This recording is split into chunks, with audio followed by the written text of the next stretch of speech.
There's not a single woman in here who's wearing a shoe because it's comfortable. All right. There's the one back there. Of course, they're blingy. Hold those up, dear. Let's see. Okay, that's your aesthetic. Bling. Now, yeah, those things are aesthetic. Yeah. I mean, there's hair shirts and there's high heels. Both are. One pleases God and the other pleases man. Okay. How are we doing for time here? Almost done. Almost done. Okay, everybody. Welcome to the Troubadours.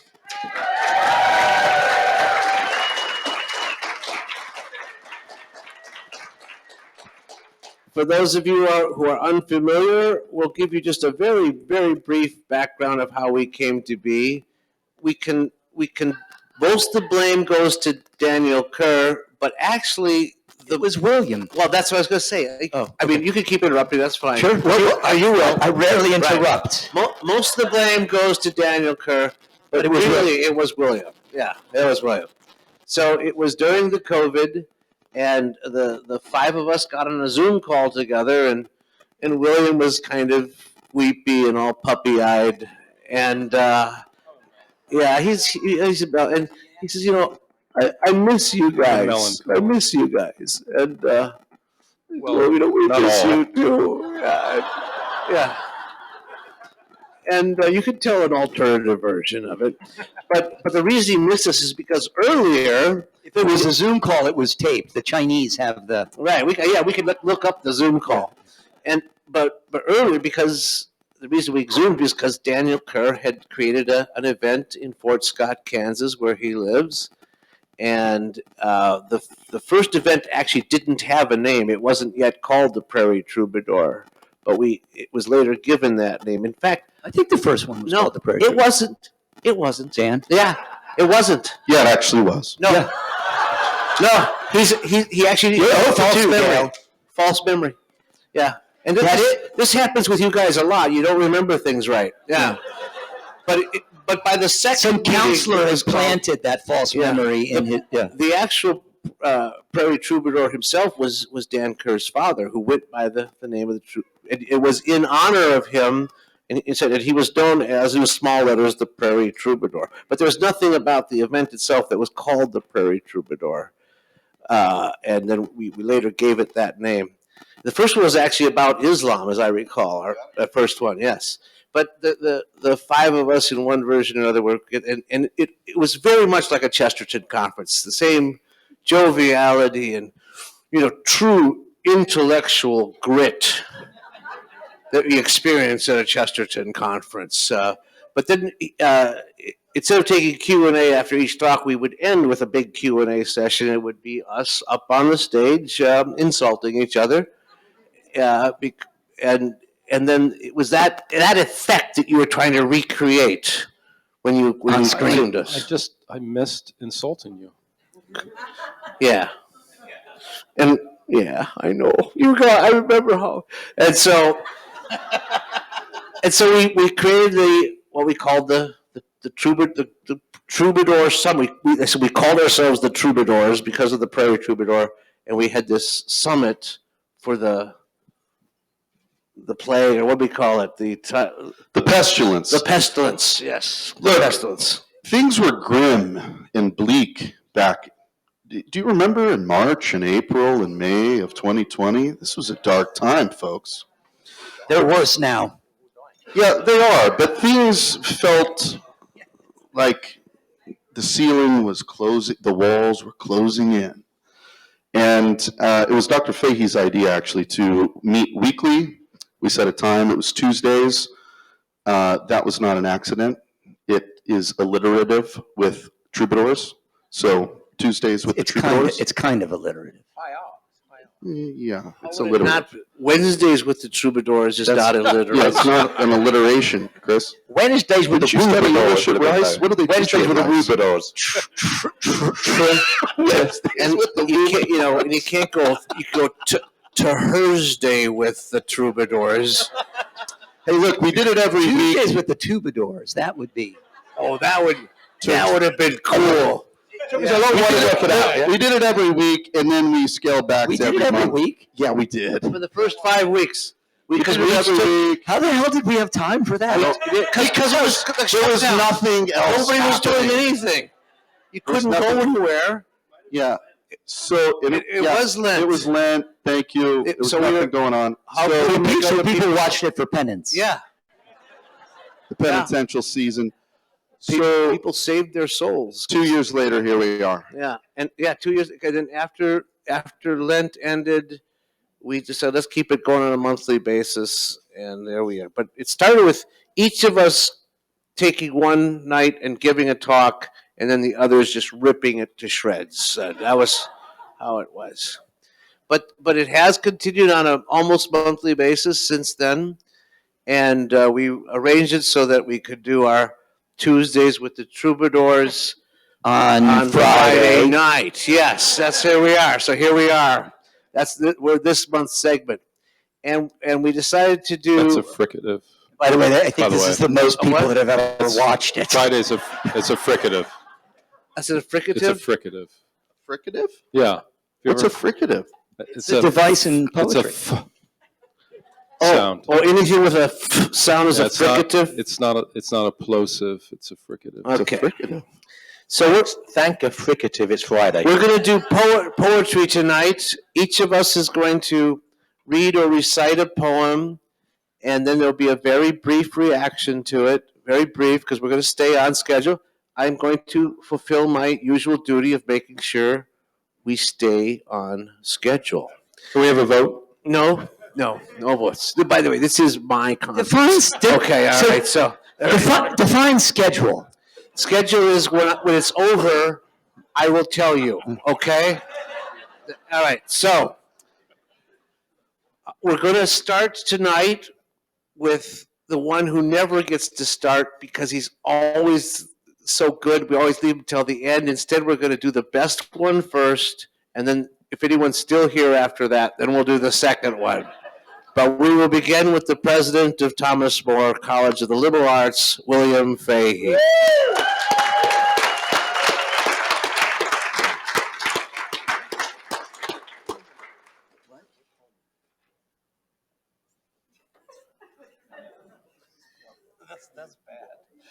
No good start, is it? Good start, Doc. Well, all right. I'm. Thanks. You're welcome.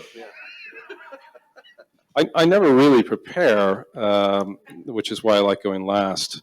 So as usual, I was trying to wait and read everyone else to determine what I would do. Okay, so I knew that's how you did Yeah, it. all right. So now we'll go. So now we'll go to Dale. That's all right. No. So no, you get what you want, Dale. I Take think it. I actually object to having to follow William. That's No. No. You're not going to be right after him, Chris. Don't worry. Someone else will follow him, and they'll forget how good he was after the Okay, next thank you. one. All right, very good. So After Dale makes a pig's breakfast of it, yeah. So I had 3 poems, Great. just in case. One was Shakespeare. I'm going to drop Shakespeare because I know Shakespeare is going to be covered. Although the Shakespeare You poem gave it was away. was one that I was going to dedicate to my fellow troubadours, but forget that.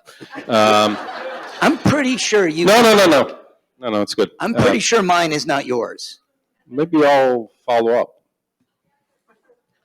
So I'm going to do a poem that I have known for a while, but only have recently been reading, and I like it because we're supposed to talk, or I don't quite understand what we're doing, to be honest. I never do. But it's supposed to be poems that allow us to talk about poetry. So I picked a poem that I don't really love, but I like. And I think that's important because I think poetry aims to indirectly tell us about things that are part of the human experience, and they might not be our current experience. They may not be our experience at all. They may allow us to appreciate people, experiences, places other than us. So I don't completely endorse this poem. I like it, but I don't love it. The description said our favorite poems. So this is one of my favorite poems. Ever since I was a boy, I love this poem. My mother would recite this poem. Did I say it was my favorite? It's Rudyard Kipling's poem, Mandalay. Now, really, Joseph should read this. So, and I'm not going to try to work it too hard. But those of you who know Kipling, Kipling will often write in a colloquial style. So he'll write the poem as if it's the accent of the speaker of the poem. Now, I can't do a great, I believe this is supposed to be sort of an East London accent or just a common British soldier. There we go. Brilliant. No. I suspect Joseph doesn't like Kipling. So this is Mandalay by Rudyard Kipling. That's what I suspect. Yeah. By the old Moulin Pagoda, looking eastward to the sea, there's a Burma girl a-setting, and I know she thinks of me. For the wind is in the palm trees, and the temple bells, they say, come you back, you British soldier, come you back to Mandalay. Come you back to Mandalay, where the old flotilla lay. Can't you hear their paddles chunking from Rangoon to Mandalay? On the road to Mandalay, where the flying fishes play, and the dawn comes up like thunder out of China across the bay. Her petticoat was yellow, and her little cap was green, and her name was Supi Yarlot, just the same as Theba's queen. And I seed her first a-smoking a whacking white cheroot, and wasting Christian kisses on an heathen idol's foot. Bloomin' idol made of mud, what they called the great god Bud. Plucky lot she cared for idols when I kissed her where she stood on the road to Mandalay, where the flying fishes play and the dawn comes up like thunder out of China across the bay. When the mist was on the rice fields and the sun was dropping slow, she'd get her little banjo and she'd sing Kula Lo Lo. With her arm upon my shoulder and her cheek again my cheek, we used to watch the steamers and the hathies pilin' teak. Elephants a pilin' teak in the sludgy, scudgy creek, where the silence hung that heavy you was half afraid to speak. On the road to Mandalay, where the flying fishes play, and the dawn comes up like thunder out of China across the bay. But that's all shoved behind me long ago and far away, and there ain't no buses running from the bank to Mandalay, and I'm learning here in London what the 10-year soldier tells.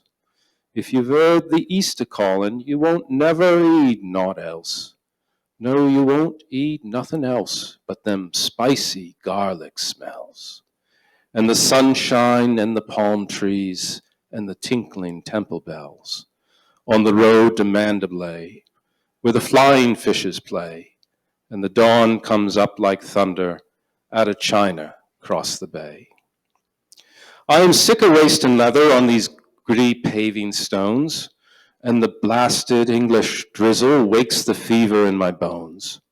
Though I walks with 50 housemaids out of Chelsea to the Strand, and they talks a lot of lovin', but what do they understand? Beefy face and grubby hand, law, what do they understand? I've a neater, sweeter maiden in a cleaner, greener land, on the road to Mandalay, where the flying fishes play, and the dawn comes up like thunder out of China across the bay. Ship me somewheres east of Suez, where the best is like the worst, where there aren't no 10 commandments, and a man can raise a thirst. For the temple bells are calling, and there that I would be, by the old Moulin Pagoda, looking lazy at the sea. On the road to Mandalay, where the old flotilla lay, with our sick beneath the awnings when we went to Mandalay, on the road to Mandalay, where the flying fishes play, and the dawn comes up like thunder out of China across the bay.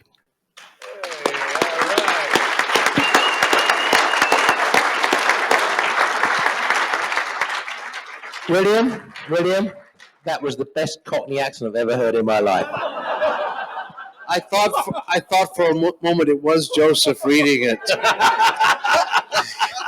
Or Dick Van Dyke.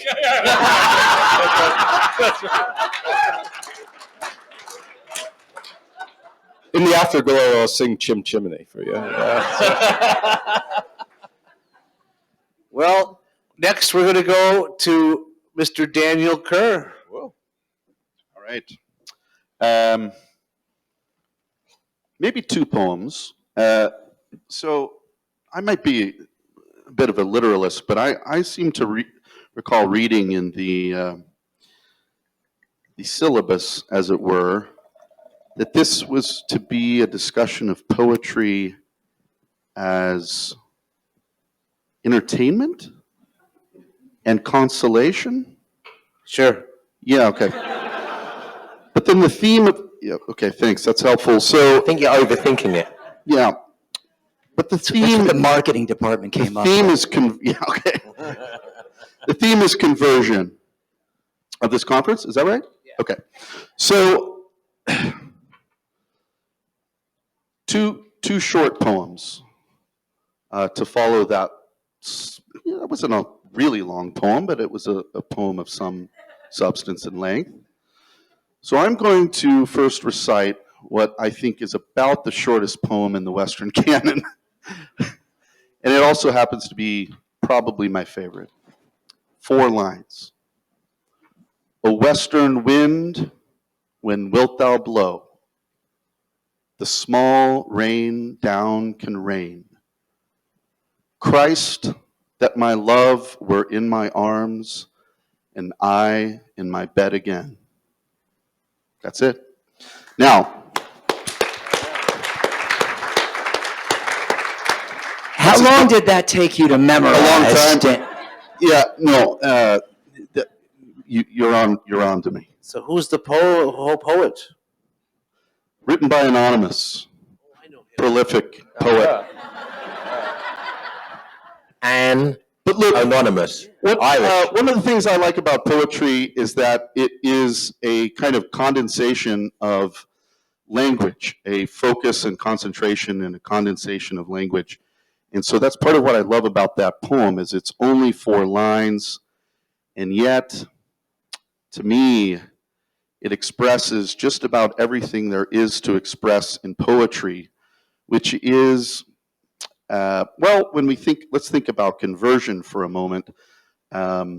Hearing some of the talks earlier, when you hear conversion stories, there's always this sense of incompletion and a kind of, well, we think of Augustine's famous quote, "My heart is restless till I rest in thee," but a restlessness, a desire for rest, a sense of being incomplete.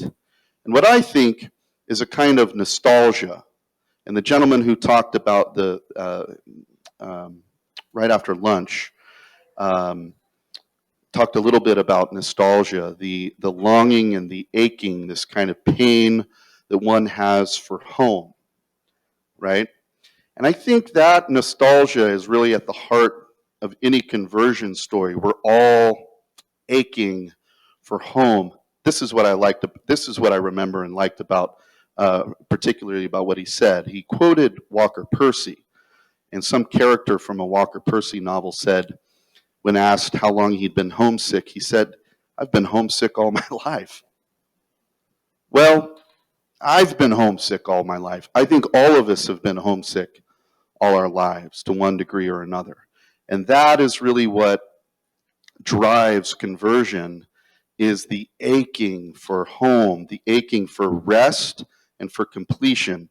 And there's no poem, to me, in the Western canon that captures that ache like "O Western Wind." So that's poem 1. Poem 2 is a poem by Wordsworth, also short. My heart leaps up when I behold a rainbow in the sky.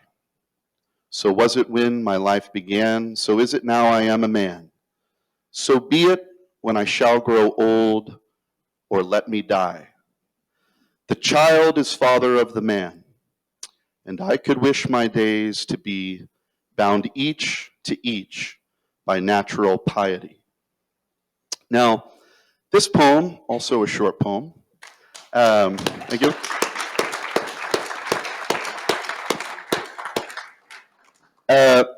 I think speaks to another part of conversion,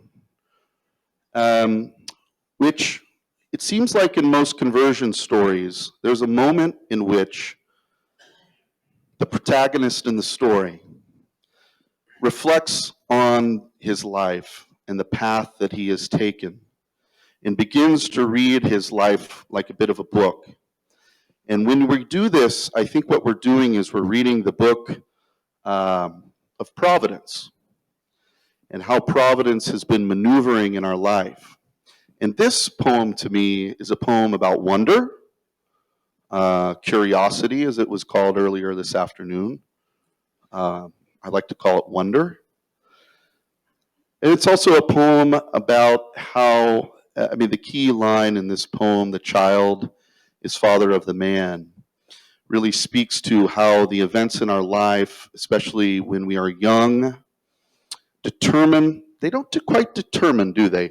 But they influence and in large part make up who we are and what our destiny is as we mature. And so I think part of any story of conversion is this kind of reckoning backwards when we look upon the child and the events of our youth and how those events and how that child is owed a certain kind of piety, a certain kind of filial piety backwards in time. Last thing I'd just say about poetry is that for you grandparents and parents, please teach your children poetry. Teach them poetry. Because these poems that you memorize and you don't necessarily know what they're about, you don't know who wrote them, you don't know the time period, you're not in on literary criticism, nor should you be. You just learn the words and it sinks in, and it may be a gift that you don't open for 15 or 20 or 30 years, but it becomes a part of your imagination, and those things become touchstones in your imagination. And they have been in mine. Just those 2 poems. As I was sitting here today, those poems, bits of them came to me as I was hearing different people talk about their conversion story. And so those are the poems I shared with you tonight. Great, thank you.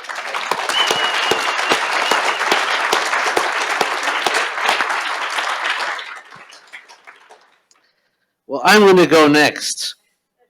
But my poems fell on the floor here, so I have to. William, you dropped them. I don't know why. Careful of those knees, Dale. I might not get up again. No, that's not it. No, I didn't memorize it. But you could criticize me. All these guys have obviously got. No, you read yours. Yeah, okay. But this is a poem that is by a writer and poet named G.K. Chesterton. And I remember how much I liked it the very first time that I read it. And I actually read it in a book that I bought at the first Chesterton conference that I attended in 1990 in Milwaukee. And it's a poem that I dare say almost none of you have ever read. I know at least one of you has, but beyond that one person that I know who's read it, I don't think anybody else has. It's in the book Return to Chesterton, which is the sequel that Macy Ward wrote to her authorized biography of Chesterton. And it was just a collection of letters and poems and personal recollections of Chesterton that she put together, she says in the introduction, for people who simply cannot get enough Chesterton. And already that was me at that point. And ironically, I read this book before I read the authorized biography by Macy Ward. I read the sequel first. And I think it's one of Chesterton's most ingenious poems in its construction, and it's very evocative, and it's actually very moving, but it has the great disadvantage of being written for a very limited audience. In fact, it was written for just one person, and that person was Barbara Nickel, a young lady who belonged to a family of all girls and a widowed mother who would vacation at the same town where Chesterton and his wife went on holiday, on the coastal town of Lyme Regis, where the Three Cups Hotel was. French Lieutenant's Woman was filmed there. Okay, and it's got a very steep hill going down to the seaside. And these little girls first met Chesterton on holiday, and every year then they would holiday at the same place. Eventually, the family's growing so close that the Nichols family moved to Beaconsfield just to be closer to the Chestertons, and the Chestertons, in fact, became sort of adoptive parents and just went through these girls' lives and all the great events in their lives together. When Barbara Nickel was of age, her coming of age party, her 21st birthday, they held a big party for her in a London hotel. And Chesterton wrote this grand triumphal ode on the occasion of Miss Barbara Nickel reaching what are conjectured to be the years of discretion.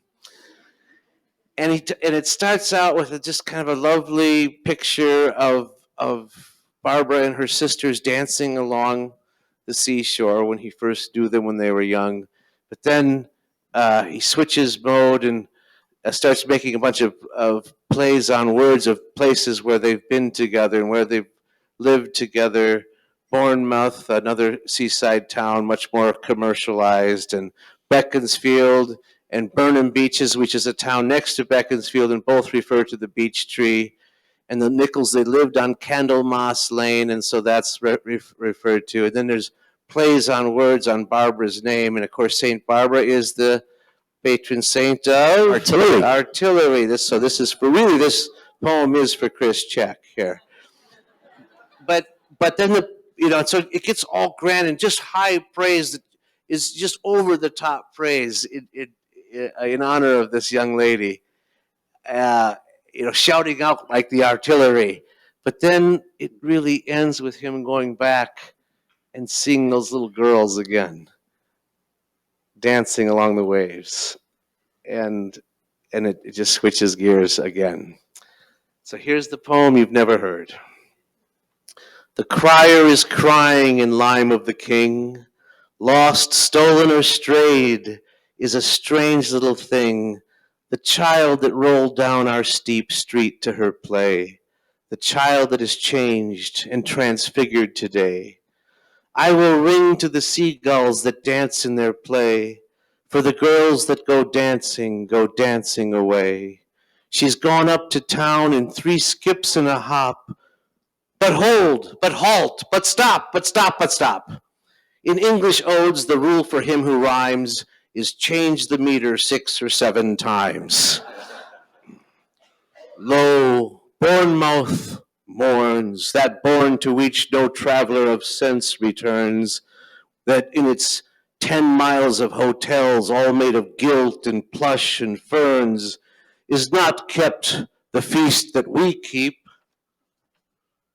But in this little lesser town, London, which hid so small and shy, till in this feast it finds its crown, and Beaconsfield to London like a craven suburb yields. It never had a beacon, and it's losing all its fields. And the streets creep outwards ever. Knotty Green is next to Turnham, and there's nothing for our beaches except perhaps to burn 'em. Good play on words, yeah? But little Hampton swells and spreads, grown larger Hampton for her fame. The long beach by the southern sea shakes and reverberates with her name. Far to that pebbled western wall of shining shingles where she ran, a golden arrow and a flame before the marching years began. But Beaconsfield cries, out beyond the cottage to the village pond, we, only we have seen her pass from Christmas up to Candlemas. But hark, high in the Northlands dark, the Swedish Vikings stark, flashing their axes like the northern lights through the long northern nights, recall that southern light that on them shone and shout, after consulting Tennyson, a sea king's daughter from over the sea, Aryan, non-Aryan, or Yiddish are we, brachiocephalic, wherever we may be. We, all of us, Swede in welcome of thee, Barbara. South, where the blind barbarians drive on Stephen City saved alive, there is her patron's holy name, acclaimed in cannon smoke and flame, when up to God through wars and woes the thunder of the gunners goes. Great with the heart of Austria, strong name reversed, fairest and first, best of barbarians, Barbara. Rejoice, all nations under the sun, their bishops dance, their aged statesmen run, paint the world red and think it frightful fun that Barbara is 21. But, the crier is crying in line of the king. Lost, stolen, or strayed is the marvelous thing. I will ring for the seagulls that dance in the spray, but the girls that go dancing away. The girls that go dancing, go dancing, go dancing. The girls that go dancing away.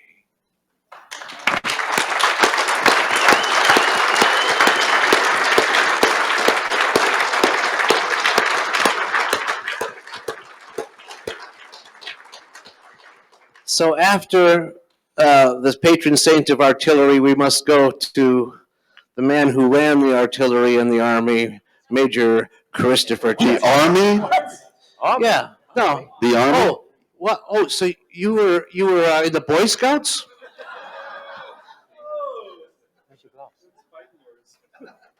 Hey, Albert, I could do this without the microphone, okay? Cheers. No, What? because we're recording it and everything. They can hear me. No, I need my hands. well, use the other hand. I'll be really loud. No, I don't. Not. All right. I got it. No, that's mine. Oh, this is Williams. How about I hold it? No, that's ridiculous. And then you can use it. I'll use this one. Those are great socks. I was in the Marine Corps. I was not in the Army. You mean there's a difference between them?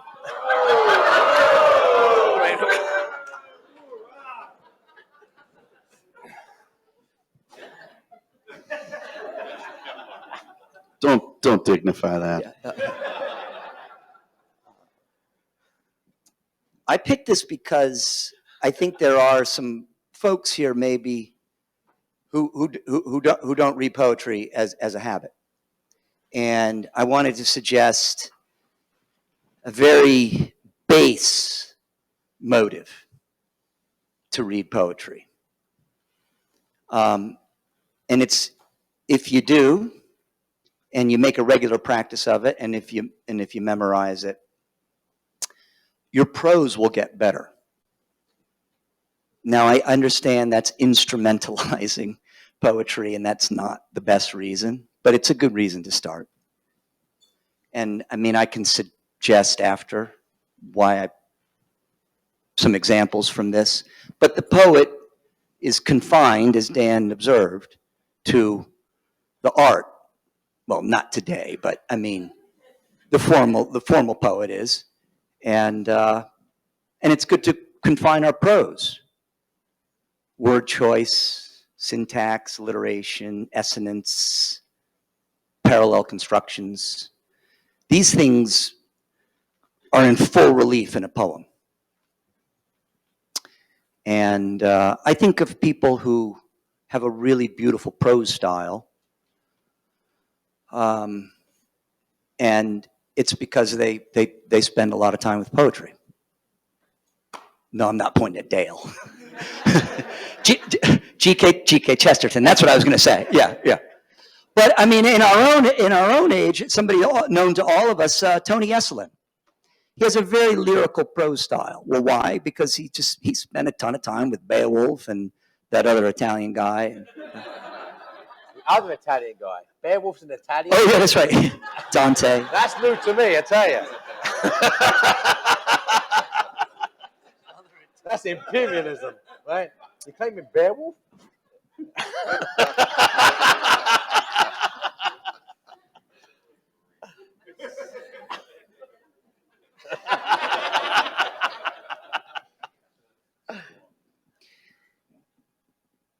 How all occasions do inform against me and spur my dull revenge. What is a man if his chief good and market of his time be but to sleep and feed? A beast, no more. Sure, he that made us with such large discourse, looking before and after, gave us not that capability and godlike reason to fusten us unused. Now, whether it be bestial oblivion or some craven scruple of thinking too precisely on the event, a thought which quartered be but one part wisdom and ever 3 parts coward, I do not know. Why yet I live to say, this thing's to do. Sith I have cause and will and strength and means to do it. Examples gross as earth exhort me. Witness this army of such mass and charge, led by a delicate and tender prince whose spirit with divine ambition puffed makes mouths at the invisible event, exposing what is mortal and sure to all that fortune, death, and danger dare, even for an eggshell. Rightly to be great is not to stir without great argument, but greatly to find quarrel in a straw when honor's at the stake. How stand I then, that have a father killed, a mother stained, excitements of my reason and my blood, and let all sleep, while to my shame I see the imminent death of 20,000 men who for a fantasy or trick of fame go to their graves like beds, fight for a plot wherein the numbers cannot try the cause, which is not tomb enough and continent to hide the slain. Oh, from this time forth, my thoughts be bloody or be nothing worth. Oh, great.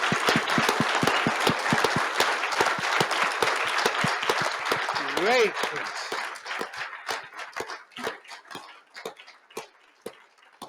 Poem by that other Italian guy.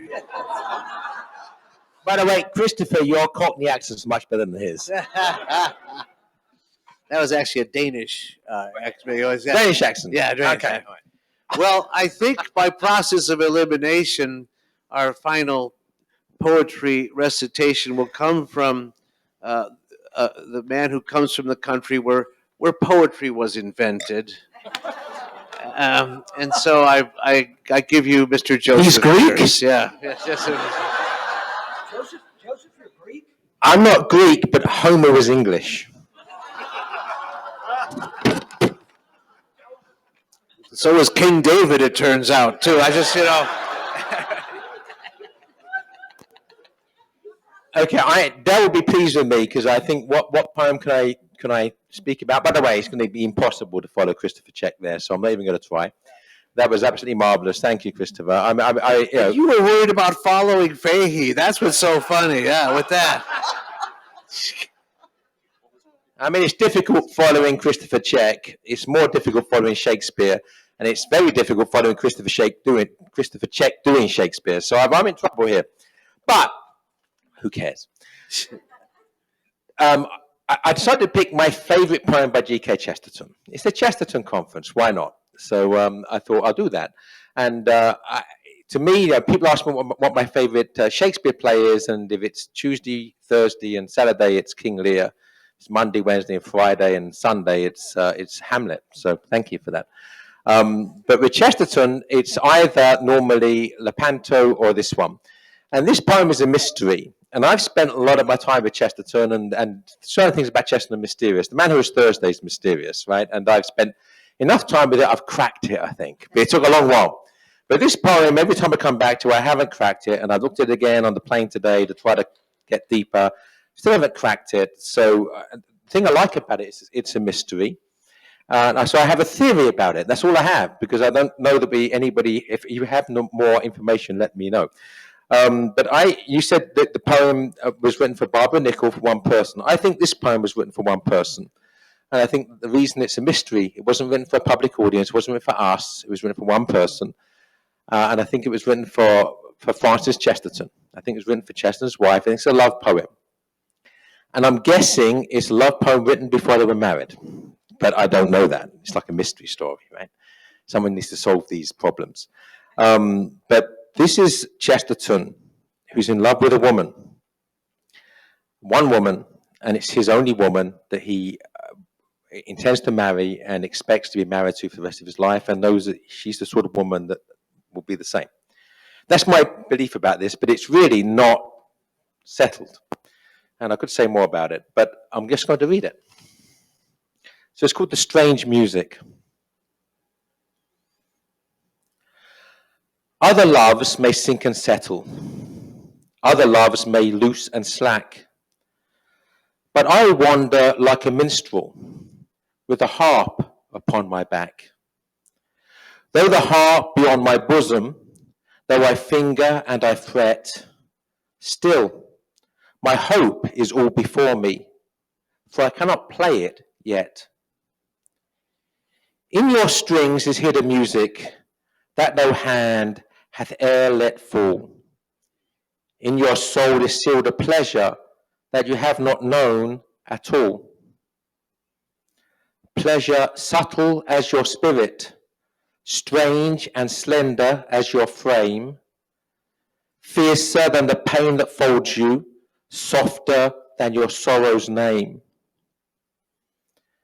Not as mine, my soul's anointed, not as mine the rude and light, easy mirth of many faces, swaggering pride of song and flight. Something stranger, something sweeter, something waiting you afar. Secret as your stricken senses, magic as your sorrows are. But on this, God's harp supernal, stretched but to be stricken once, hoary time is a beginner, life a bungler, death a dunce. But I will not fear to match them. No, by God, I will not fear. I will learn you. I will play you. And the stars stand still to hear. Beautiful. That was great. That was great. That was great. Beautiful. Yeah. Well, I'm sure it was for Francis, and I'm sure it was at the time before they were married. And this is the woman that he wants to make sure that his love will stop the stars. The stars will stop to listen to the strange music. He's a dance and yeah. to play her, right? Yeah. And I chose that poem for for the beginning of Nancy's biography of Francis. It's part of the introduction because Francis is a mystery, and Nancy's book helped start to reveal the mystery of Francis Chesterton. But that was Gilbert wants to unlock that mystery too. Yeah, and that was lovely, and the accent was nearly as good as Williams. I tell you, it was. I spent longer practicing. Well, this is a great pleasure to be with these guys. We hardly get to be all of us together, but having the conference was a good excuse to invite them, and they all gladly said yes and agreed to be here. Let's hear it for the Troubadours here. All right.